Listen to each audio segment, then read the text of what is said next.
অয়নের সময়টা কিছুদিন ধরেই ভালো যাচ্ছে না। বাড়িতে পরীক্ষা নিয়ে বাবা মার সাথে অশান্তি, আর ওদিকে রিয়ার সাথে বাইরে বন্ধুদেরকে বাইরেরটা বলা গেলেও বাড়িরটা কাকে বলবে ভেবে না পেয়ে একা চাপার চেষ্টায় ভুগছে। অয়ন মানে আমাদের এই সিরিজের মেন চরিত্র অয়নাংশু সেন এবারে ক্লাস 11 থেকে 12তে উঠেছেন বেশ কবার ফেল করার পর। তাই তার বাবা তাকে 8 জন গৃহশিক্ষকের ব্যবস্থা করে দিয়েছেন যাতে তার সোনার টুকরো ছেলেটি এবার উচ্চমাধ্যমিকে উতরে যায়। কিন্তু তিনি এটা জানেন না যে তার এহেন আয়োজনে তার হবু ছেলের বউ নিতান্তই অতিষ্ঠ হয়ে উঠেছেন। সদ্য ক্লাস 9 পাশ করে ওঠা রিয়া দেবীর এখন মনে হচ্ছে তার বাবুটি তার হাত থেকে বেরিয়ে যাচ্ছে, তাই তিনি রোজ এখন স্কুল যাওয়ার আগে তার বাবুর এক বন্ধুর সাথে রাস্তার ধারের বাঁশবাগানে যান বাবুকে নিয়ে আলোচনা করতে। এসবের মধ্যে অয়ন বাবাজি পড়েছেন মহাফাপড়ে। তার মধ্যে এসে জুটেছেন মিস লিসা নামের একজন। তিনি নাকি অয়নকে পড়াবেন ইংরেজি। এতদিন প্রণব বাবুর দয়ায় সেটায় নম নম করে অয়ন দিব্যি উত্তরে যেত, কিন্তু তার বাবার মনে হয়েছে এই নিতান্ত অপগণ্ড ছেলেটির জন্য আরও একটি দরকার। যাই হোক, সন্ধে বেলায় যখন তিনি এসে দরজার সামনে দাঁড়ালেন ততক্ষণে অয়ন আর অয়নের ছোট ভাই দুজনেই লাফিয়ে উঠল মনে মনে। ম্যামের সাথে পড়তে বসে অয়নের মনে হল সে যা পড়ছে তা সবই জানা জিনিস। প্রথম প্রথম কিছু না বললেও পরের দিকে একই জিনিস পড়ানোর ব্যাপারটা অয়নের কাছে প্রচণ্ড বিরক্তিকর লাগতে লাগল। সেটা লিসা মনে হয়ে খেয়াল পড়ল। অয়নের মা বাবা সন্ধেবেলা বেরিয়ে যান গুরুদেবের সান্নিধ্য পেতে। অয়ন আর লিসা ম্যাম থাকে বাড়িতে একা। এরকমই একদিনে অয়ন বসে ম্যামের দেওয়া কাজগুলো করছে, এমন সময় হঠাৎ লিসা বলে উঠল তার একবার বাথরুমে যেতে হবে। অয়ন নিজেকে আটকানোর চেষ্টা করেও পারল না। লিসা উঠে চলে যাওয়ার পর সেও তার পিছু পিছু দাঁড়াল। অয়নদের বাথরুম একটু আলাদা ধরনের, সামনে কোনো দরজা নেই। ভিতরে একটা আলাদা জায়গায় ল্যাট্রিনের জায়গা, বাকিটা খালি খালি। একটু পুরনো বাড়িগুলোয় এরকম দেখতে পাওয়া যায়।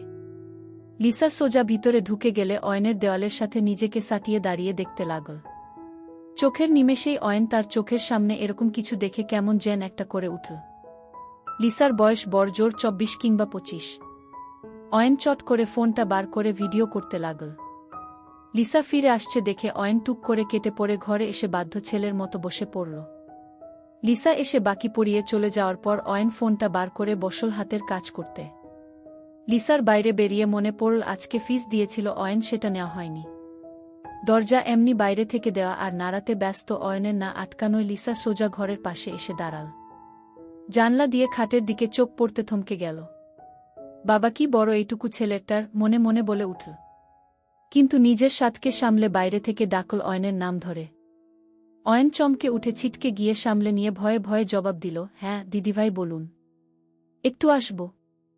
একটা জিনিস ভুলে গেছি, লিসা বলল। হ্যাঁ আসুন, অয়ন বলল। লিসা এসে খামটা নিয়ে মুচকি হেসে চলে গেল। কিছুদিন পর অয়ন নিজের ঘরে বসে আছে। পাশের ঘরে বাবা মা বেশ জরুরি কিছু বলছেন, তার আওয়াজ পেয়ে অয়ন কান পাতল। বাবা, না এই মেয়ের দ্বারা হবে না। শুধু শুধু। মা, কেন আবার কি করল?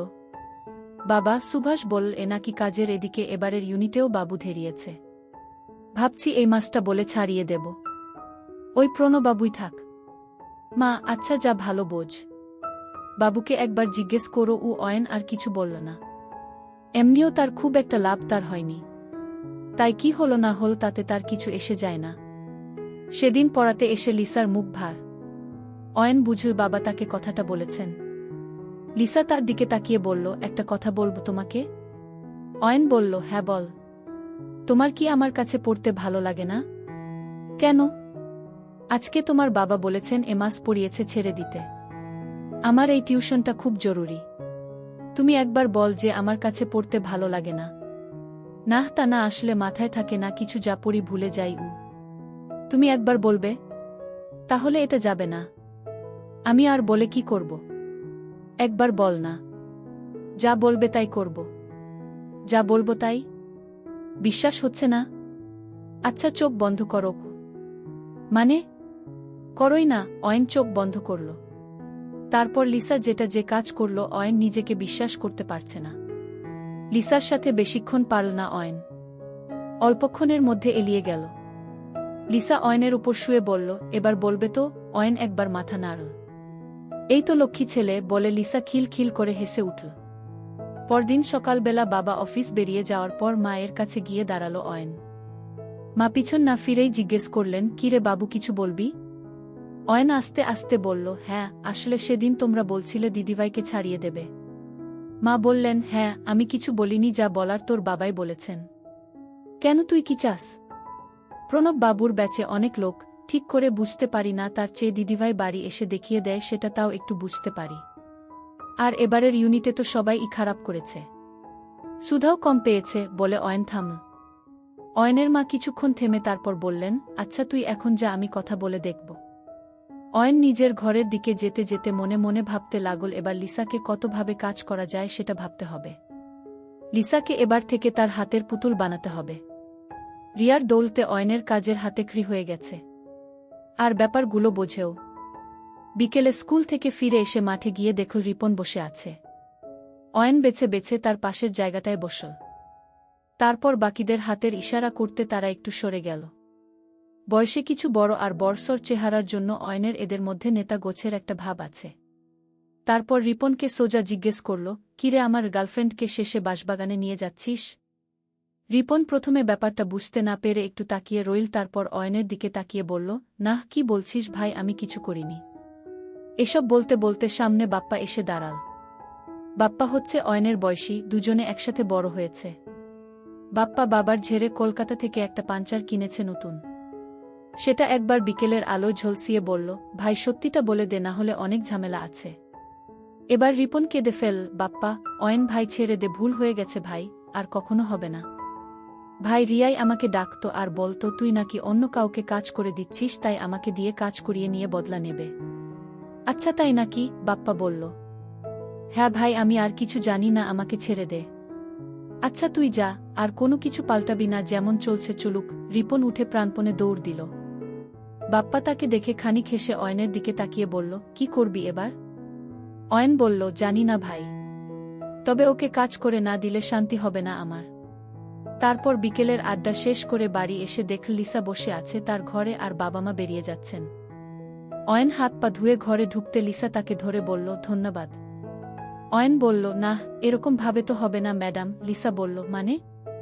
অয়ন জোর জবরদস্তি কাজ করতে চাইল। লিসা একটা কিছু বলতে চাইল, কিন্তু ব্লক হয়ে গেল।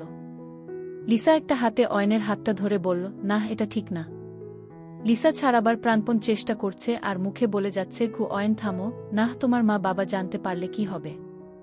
এসব ঠিক না, সেদিন আমি ভুল করে ফেলেছি, প্লিজ অয়ন ছেড়ে দাও। লিসা শেষবার বলল, আপনি শুরু করেছেন যখন, আমাকে শেষ তো করতেই হবে, বলে অয়ন লিসাকে খাটে ফেলে দিল। হুশ ফিরতে দেখল সে শুয়ে আছে আর তার পাশে বসে অয়ন ফোন হাতে হাসছে। একটু উঠে বসতে লিসাকে ফোনটা দেখিয়ে বলল, কেমন এসেছে? লিসা ফোনটা হাতে নিয়ে দেখল লিসার ছবি একগাদা। তার আর বুঝতে বাকি রইল না। সে ফোনটা ফেরত দিয়ে বলল, এর কোনো দরকার নেই, এবার থেকে তুমি যখন যা চাইবে তাই হবে। অয়ন মনে মনে ভাবল, এত মেঘ না চাইতেই জল, কিন্তু ছবিগুলো নিয়ে যা হয়েছে সেটা ম্যানেজ দিতে হবে। তাই বলল, তাহলে ছবিগুলো থাক, যখন দিতে পারব না তখন মারতে লাগবে। লিসাকে সেদিন আর কিছু না করেই ছেড়ে দিল অয়ন। বিকেল থেকে রিয়ার ব্যাপারটা নিয়ে বেশ মাথা গরম ছিল, তাই কিছু করতে আর ইচ্ছে করছিল না। পরদিন বিকেলে বাপ্পাকে নিজের বাড়িতে আসতে বলল অয়ন, আর লিসাকে বারণ করে দিল পড়ানোর জন্য। সেদিন বাপ্পা সন্ধেবেলা যখন এলো তার চোখ লাল হয়ে আছে, বোঝাই যাচ্ছে এতক্ষণ কোথায় ছিল। বাইরের ঘরে বসে বাপ্পা বলল, বল ভাই, কি হয়েছে? অয়ন একবার তার দিকে তাকিয়ে বলল, কি হবে বলে তোর মনে হয়? বাপ্পা বলল, বুঝলাম, কিন্তু কি করবি সেটাই তো বুঝছি না গি। অয়ন বলল, রিয়ার মায়ের ব্যাপারে কি জানিস? বাপ্পা একবার ভালো করে অয়নকে মেপে বলল, তুই রীতা কাকিমাকে কাজ করে দিবি? অয়ন একবার হেসে উঠে বলল, কই, সেসব তো কিছু বলিনি আমি। বাপ্পা মাথা নেড়ে বলল, ঠিক আছে, বলতে থাক। অয়ন বলতে শুরু করল, আমাদের মোড়ের মাথার দোকানে যে নাপিতটা আছে, নিমাই নাকি যেন নাম, রীতা তাকে নিয়ে এক জায়গায় কাজ করতে যায়, যেমন মা তেমন মেয়ে আর কি। নিমাই এর বাড়িতে ছেলেবু আছে, বাকিটা তুই বুঝে নে কি। বাপ্পা কিছুক্ষণ ভেবে বলল, তুই জায়গা বল, আমি খোঁজ এনে দেব। কিন্তু তুই এত কিছু জানলি কি করে? অয়ন বলল, চোখ কান খোলা রাখলেই সব জানা যায়। আর একটা কাজ কর, এই নাপিতটার নাম্বারটা জোগাড় করে দে। বাপ্পা একটা ঢোক গিলে বলল, হয়ে যাবে। পরের কয়েকদিন এই কাজে কেটে গেল। জানা গেল রীতা দেবী তার সান্ধ্বনাগরকে নিয়ে মাঠের ধারের পোড়ো বাড়িতে কাজ করতে যান। সেই মতো নাপিতের কাছেও ফোন চলে গেল। তারপর একদিন দুই বন্ধু হাজির হলো সেই বাড়িতে বিকেলবেলা। বিকেল গড়িয়ে সন্ধে হলো, ভাঙা জানালাগুলো দিয়ে হালকা চাঁদের আলো ঘরটাকে আলো আধারিতে ভরিয়ে দিল। যথাসময়ে রীতা দেবী এসে হাজির হলেন।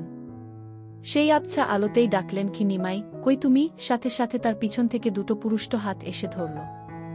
এরপর যা ঘটল তা একেবারেই আশা করেননি রীতা। কে তুমি? ছেড়ে দাও আমাকে, বলে চিৎকার করে উঠল রীতা। না, আজকে তো কাজ না করে তোমাকে ছাড়ব না, বলে ঘরে একটা আলো জ্বলে উঠল। সেই আলোয় রীতা দেখল তাকে আষ্টেপৃষ্টে ধরে আছে তারই মেয়ের বন্ধু অয়ন। একই তুমি? ছেড়ে দাও, তোমার মা বাবাকে আমি বলবো। ইস, তোমার লজ্জা করে না? আমি তোমার মায়ের মতো। ছেড়ে দাও বলছি, বলে উঠল রীতা।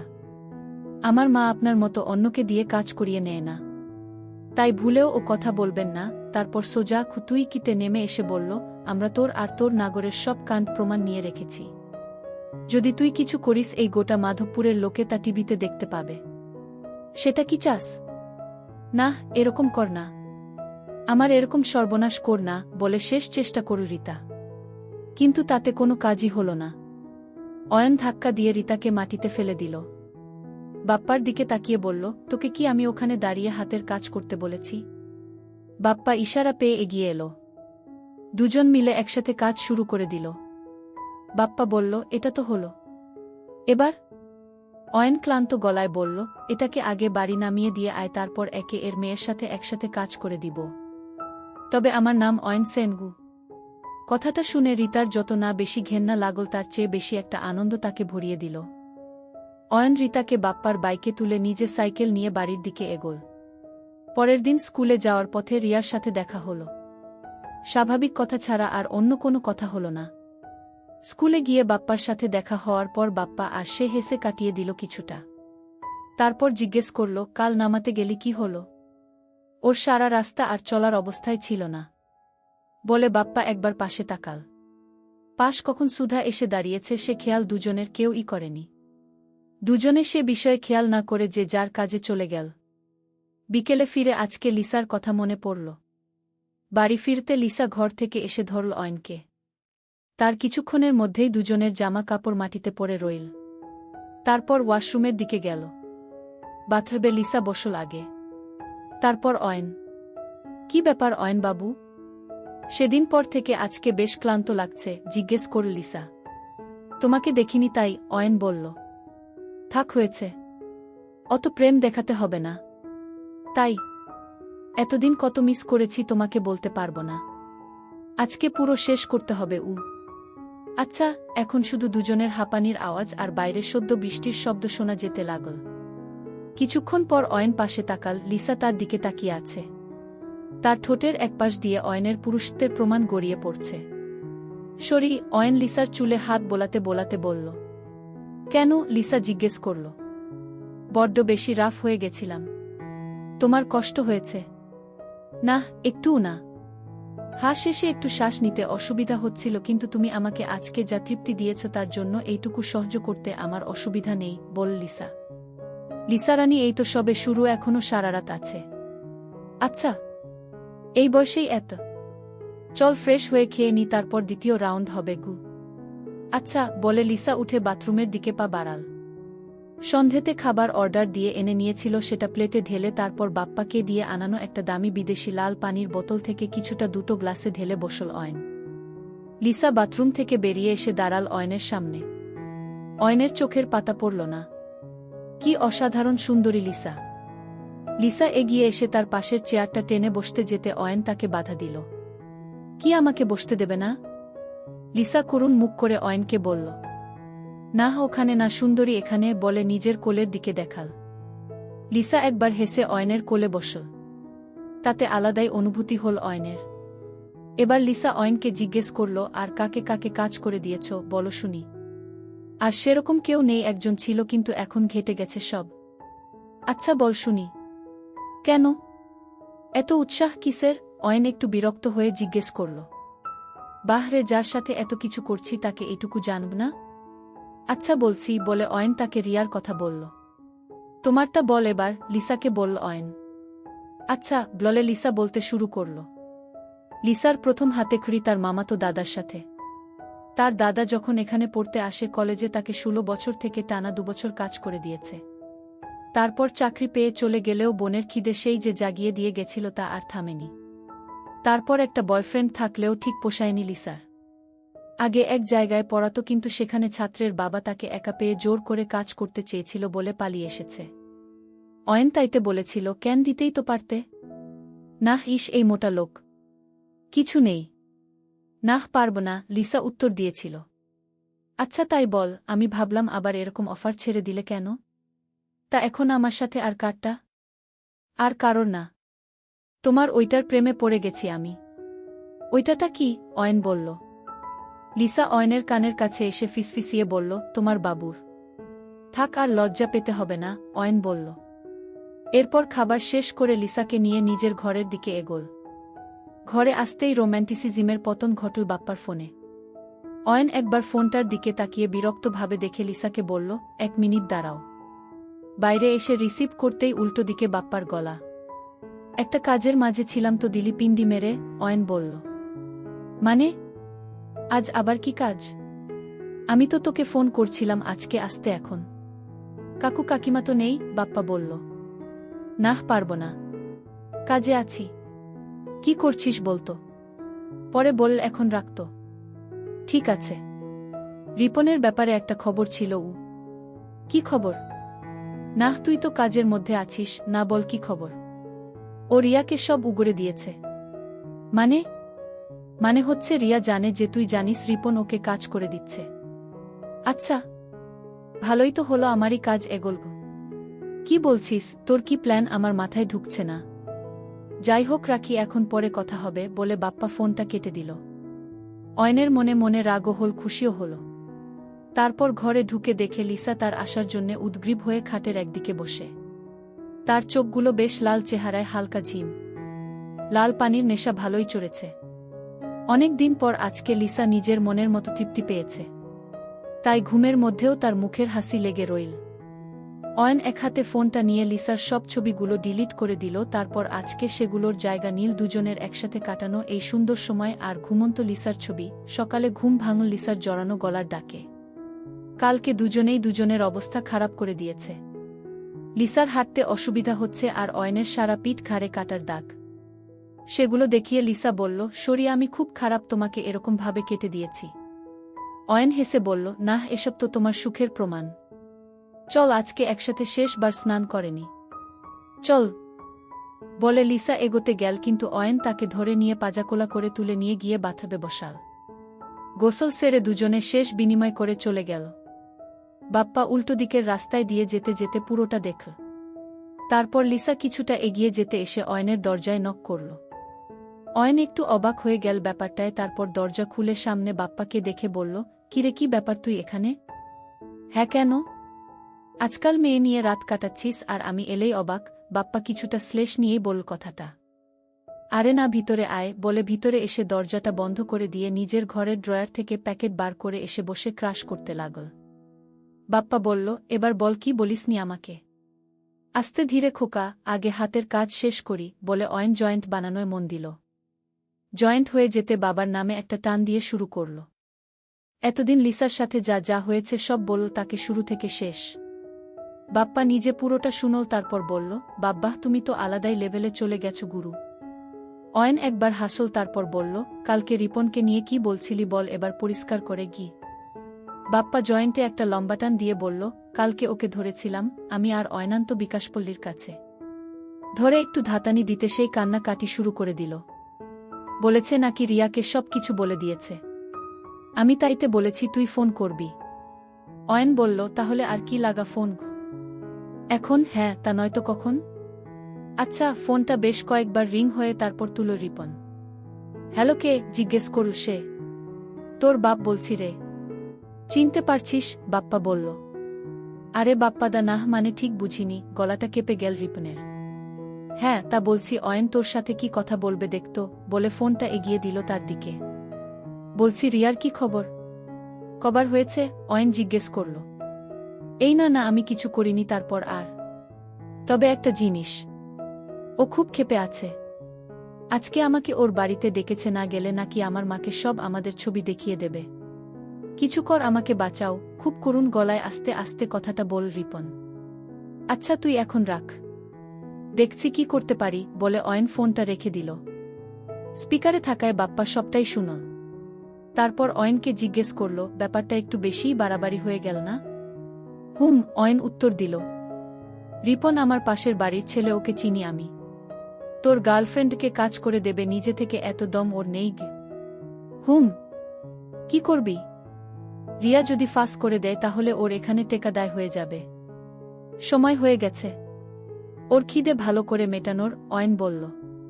তারপর বাপ্পাকে বলল, রেডি হয়ে যা, অনেক কাজ আজকে। বিকেলে যখন রিপন রিয়ার বাড়ির সামনে এসে দাঁড়াল তখন তার অবস্থা খারাপ। বাপ্পা আর অয়ন তাকে কথা দিয়েছে বাঁচাবে, কিন্তু দুজনের একজনেরও দেখা নেই। আস্তে আস্তে দরজায় নক করতে ভিতর থেকে রিয়া দেবী বেরিয়ে এলেন। কিরে টুটের ছেলে, তোর এত রস? আমার খিদে মেটাবি না? রিয়া বলল। নাহ মানে রিপন ভাবতে লাগল কি বলা যায়। হঠাৎ পিছন থেকে দুজনেরই চেনা গলা ভেসে এলো, এইটুকু বাচ্চার পানি দিয়ে কি হবে? তোর বয়ফ্রেন্ড আছে তো? তোর খিদে আজ আমরা দুজনে মেটাবু। রিপন পিছন ফিরতেই দেখে বাপ্পা আর অয়ন দাঁড়িয়ে আছে। মানে? এসবের মানে কি রিপন? রিয়া একটু ভয়ে ভয়ে জিজ্ঞেস করল। মানে আজকে আমরা 3 জনে মিলে তোর ক্ষুধা মেটাবরে, বলে ঠেলে বাড়ির ভিতর গেল। তারপর বাইরের ঘরের সোফায় ফেলে পরনের টি-শার্টটা ছিঁড়ে ফেলে দিল রিপন। রিপনের এরকম কাজ দেখে রিয়া অবাক হয়ে বলতে লাগল, না এটা করিস না রিপন, দেখ আমার মা আছে বাড়িতে, তোদের সবাইকে পুলিশে দেবে। অয়ন একবার হাহা করে হেসে উঠল। রিয়ার নিজের ছেঁড়া জামাটা কোনোমতে আটকে বলল, হ্যাঁ, আর আমার কাছে এই রিপনের ভিডিও আছে, একটা কেউ ছেড়ে দেবে না গি। আচ্ছা বাপ্পা, সব রেকর্ড করছিস তো? অয়ন জিজ্ঞেস করল। বাপ্পা হেসে বলল, একদম বস। এই রিপন, থামলি কেন? এতক্ষণে ঘরের এক কোণে এসে দাঁড়িয়েছেন রীতা কাকিমা। ওরা কেউই সেটা খেয়াল করেনি, কিন্তু রিয়া সেটা দেখতে পেয়ে বলল, বাঁচাও মা, এরা আমাকে জোর করে কিসব করছে। অয়ন একবার পিছন দিকে তাকিয়ে বলল, আরে আপনারই অপেক্ষা ছিল, আসুন, বলে বাপ্পাকে চোখের ইশারা করতে বাপ্পা গিয়ে রীতাকে সামনে নিয়ে এলো। তারপর অ্যাকসেপ্ট করে দিল। রিয়া এসব দেখে অবাক। কি যেন একটা বলছিলি? অয়ন বলল। রিয়া বাকরুদ্ধ হয়ে গেছে। রীতা লজ্জায় কুকড়ে গিয়ে পালিয়ে যেতে চাইল, কিন্তু বাপ্পা তাকে আটকে দিয়ে বলল, আরে সোনামনি, এই তো সবে শুরু, এখনই চলে গেলে হবে কি করে কি? রিয়া সব আশা ছেড়ে হতচকিত হয়ে রইল। তার মুখ দিয়ে কথা বেরোচ্ছে না। তার সামনে তার মাকেও অ্যাকসেপ্ট বানিয়ে দিয়েছে অয়ন আর বাপ্পা। একসময় অয়ন বলেছিল যদি তাকে রিয়া কখনো ধোঁকা দেয় তার ফল খুব খারাপ হবে। আজকে সে নিজের চোখের সামনে দেখতে পাচ্ছে। মা মেয়ে দুজনে 3 জন যুবককে দিয়ে কাজ করিয়ে নেওয়ার জন্য তৈরি হল মনে মনে।